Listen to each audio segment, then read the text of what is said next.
విశ్వం ఆవిర్భావం, భూమిపై జీవం పుట్టుక గురించి సమాధానం దొరకని ప్రశ్నలు ఇంకా మానవ మేధస్సును తొలుస్తూనే ఉన్నాయి. రాతి యుగం నుండి నేటి ఆధునిక యుగం వరకు, ఆది మానవుడి నుండి అంతరిక్షం వరకు వెళ్లిన మేధావి వరకు మానవ జీవ పరిణామ క్రమమే ఒక మహా అద్భుతం. మనిషి జంతువులా బ్రతికిన రోజుల్లో ఏం జరిగిందనే విషయం ఇప్పటికీ అంతుబట్టని ఒక రహస్యం. సునామీలు, అగ్నిపర్వతాల పేలుళ్లు, భూకంపాలు, క్రూర జంతువుల ఆధిపత్యంలో ఉన్న భూమిపై మానవుడు ఎప్పుడు పైచేయి సాధించాడనే విషయం అంతు చిక్కని రహస్యమే. అయితే ఇప్పుడిప్పుడే శాస్త్రవేత్తలు ఆది మానవుల ఉనికికి సంబంధించి భూగర్భంలో నిక్షిప్తమైన ఎన్నో కీలక రహస్యాలను వెలికి తీస్తున్నా, సిద్ధాంతాలు తయారు చేస్తున్నా, ఎప్పటికప్పుడు దొరుకుతున్న కొత్త ఆధారాలు మొత్తం శాస్త్ర ప్రపంచాన్నే సంభ్రమాశ్చర్యాల్లో ముంచెత్తుతున్నాయి. సుమారు 74,000 సంవత్సరాల క్రితం ఇండోనేషియా ప్రాంతంలోని తోబా అనే అగ్నిపర్వతం భారీ విస్ఫోటనంతో పేలిపోయినప్పుడు వెలువడిన పొగ, బూడిద వేల కిలోమీటర్లు వ్యాపించి ఆది మానవులందరూ నాశనమైపోయారని, గత కొద్ది కాలంగా ఆఫ్రికా, ఉత్తర చైనా భూమి పొరల్లో లభిస్తున్న బూడిద తాలూకు అవశేషాలను బట్టి శాస్త్రవేత్తలు ఒక అంచనాకు వచ్చారు. అయితే అంతటి ప్రళయం వచ్చిన తరువాత మళ్లీ ఆది మానవుడు ఎలా బ్రతికి బట్టకట్టగలిగాడనే ఆలోచన శాస్త్రవేత్తలను 74,000 ఏళ్ల క్రితం జరిగిన తోబా అగ్నిపర్వతం పేలుడుకు సంబంధించిన అవశేషాలను మన భారతదేశంలో కూడా వెతికేలా చేసింది. సరిగ్గా 10 ఏళ్ల క్రితం కేంబ్రిడ్జ్ విశ్వవిద్యాలయం ఆర్కియాలజిస్టులు ఇదే విషయంపై కర్నూలు జిల్లా బనగానపల్లె మండలం జోలాపురం గ్రామంలో సేకరించిన మట్టి నమూనాలు, బూడిద అవశేషాలు 74,000 ఏళ్ల క్రితం తోబా అగ్నిపర్వతం పేలుళ్ల నుండి వెలువడినవేనని నిరూపించబడటంతో ఆది మానవుని ఆనుపానుల కోసం వారు 4 ఏళ్ల క్రితం నుండి ఈ ప్రాంతంలో తవ్వకాలు ప్రారంభించారు. కర్నూలు జిల్లా పురావస్తు శాఖ, కర్ణాటక యూనివర్సిటీ భాగస్వామ్యంతో జోలాపురం పక్కనే ఉన్న దద్దనాల ప్రాజెక్టు వద్ద ఎంపిక చేసిన ప్రదేశాల్లో తవ్వకాలు ఆరంభించిన లండన్లోని కేంబ్రిడ్జ్ యూనివర్సిటీ ఆర్కియాలజీ ప్రొఫెసర్లు క్రమక్రమంగా భూమి పొరల కింద బయటపడుతున్న రహస్యాలను చూసి ఆశ్చర్యపోయారు. సుమారు 74,000 సంవత్సరాల క్రితం జరిగిన ప్రకృతి వినాశనం తరువాత భూమి పొరల్లో ఆది మానవుల రాతి పనిముట్లు కనిపించడం, అలాగే తోబా అగ్నిపర్వతం పేలుడుకు ముందు అనగా 84,000 సంవత్సరాల క్రితం వరకు అదే స్థాయిలో రాతి పనిముట్లు అక్కడే భూమి పొరల్లో నిక్షిప్తమై ఉండటం చూసిన శాస్త్రవేత్తలు తాము మొదట్లో రూపొందించిన సిద్ధాంతం ప్రశ్నార్థకంగా మారిపోయే అపూర్వ సాక్ష్యాలను భారత గడ్డ అందించిందని భావిస్తున్నారు.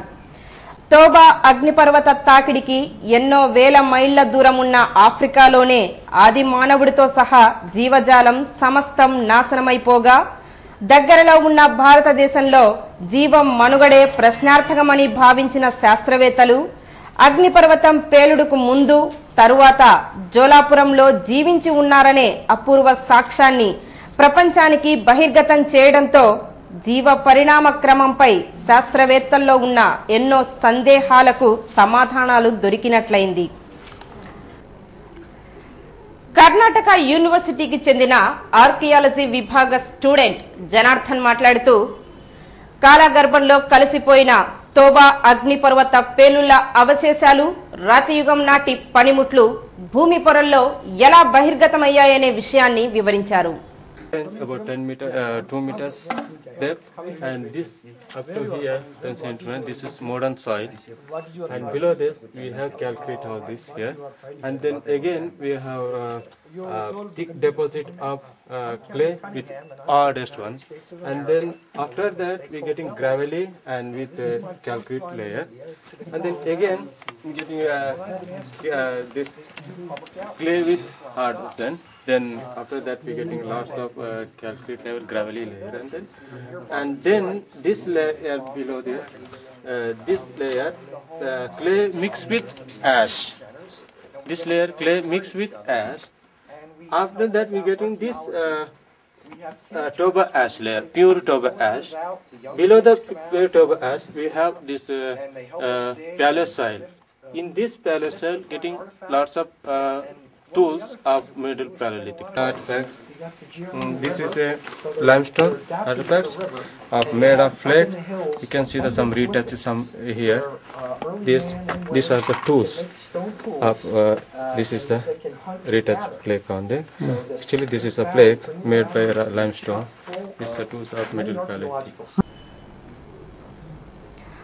లండన్లోని కేంబ్రిడ్జ్ యూనివర్సిటీ ప్రొఫెసర్ మైకేల్ అతని స్టూడెంట్ డాక్టర్ కెరిప్సన్లు మాట్లాడుతూ 74,000 ఏళ్ల క్రితం ఇండోనేషియాలోని తోబా అగ్నిపర్వత పేలుడు తాకిడికి ఉత్తర చైనా, ఆఫ్రికాలోని జీవజాలం మొత్తం అంతరించిపోయిందని శాస్త్రవేత్తలు భావిస్తున్న తరుణంలో భారతదేశంలో లభించిన ఆధారాలు ఆది మానవుడు ఎన్ని ప్రకృతి వినాశనాలు జరిగినా తట్టుకొని నిలబడ్డాడని నిరూపిస్తున్నాయని అన్నారు. Survive the volcanic eruption. And there are theories out there that say that all of humanity was wiped out but for humans in Africa by the Toba supereruption. But here, people living here immediately before the volcanic eruption and immediately following the eruption, which means that the hunter-gatherers and early humans that were living here survived through that volcanic event. And that is contrary to the theories out there which suggest that it was a major catastrophe and it wiped out all of humanity outside of Africa. So here we have the evidence that it did not. It's very good. So we can begin to talk about the human occupation both before and after the ash and see if there was change or continuity. Yeah, if there was the same people living here before and after the Toba eruption, that's really the main question we want to answer. It's found any place in the world? In a lot of places. It's the eruption itself was in Sumatra, and then the ash is found in the South China Sea, in the Indian Ocean, and I think even possibly as far as East Africa, but the bulk of the ash actually fell on India, so that's where we think it would have had the main impact. And at that time, most of the Homo sapiens were living in India, so it's a crucial question in our human history. ఇదిలా ఉండగా జోలాపురంలో గడిచిన 4 ఏళ్లుగా దఫాలుగా తవ్వకాలు జరుపుతున్న Cambridge university professor, స్టూడెంట్లు, అలాగే అమెరికాకు చెందిన ఆర్కియాలజిస్టులు ఇక్కడి గ్రామీణులతో మమేకమైపోయి సనాతన భారతీయ సంప్రదాయాలను తెలుసుకోవడానికి ప్రయత్నం చేయడం విశేషం. మన ఆచార వ్యవహారాలను, సాధారణ జీవన శైలిని చూసి అలవాటు చేసుకున్న ఈ పరిశోధక బృందంలోని సభ్యులు అప్పుడప్పుడు ఇక్కడి స్కూళ్లలో ఆది మానవుడు వాడే రాతి పనిముట్లు, జీవన విధానం గురించి విద్యార్థులకు తెలియజేస్తూ అదే సమయంలో తవ్వకాలలో బయటపడుతున్న అరుదైన సాక్ష్యాలను ఎప్పటికప్పుడు ప్రపంచంలోని శాస్త్రవేత్తలందరితో పంచుకోవడం జరుగుతోంది. When I was very young, for some reason I wanted to come to India, so this is a dream come true. And I'm here in lovely India as an archaeologist and excavating some of these wonderful early man sites that date back to 74,000 years ago. One is we spend time in the schools, and we go into the schools and tell them about the rocks and what we're finding.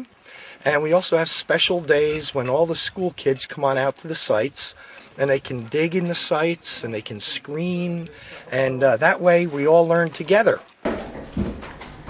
సృష్టిలో సంభవించిన విపత్తులకు లక్షల సంవత్సరాల క్రితం భూమిపై జీవించిన డైనోసార్లు నామరూపాలు లేకుండా తుడిచిపెట్టుకుపోగా ఎలాంటి విపత్తులైనా తట్టుకునే శక్తి మానవుడికి ఉన్నట్లు తాజా పరిశోధనలలో నిరూపిస్తున్నాయి.